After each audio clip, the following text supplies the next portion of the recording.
Coinmama is a popular cryptocurrency exchange that allows users to buy and sell cryptocurrencies using a variety of payment methods, including credit or debit cards and bank transfers. Here's how to use Coinmama.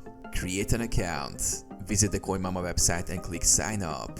Enter your email address, create a password, and complete the registration process. Verify your identity.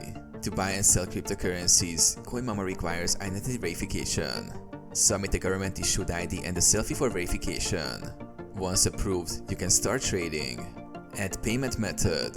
Choose your preferred payment method. Enter your payment details for purchases. Buy cryptocurrency. Select the cryptocurrency you want to buy.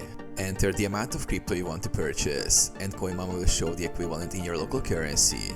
Review the transaction details, including fees, and confirm the purchase.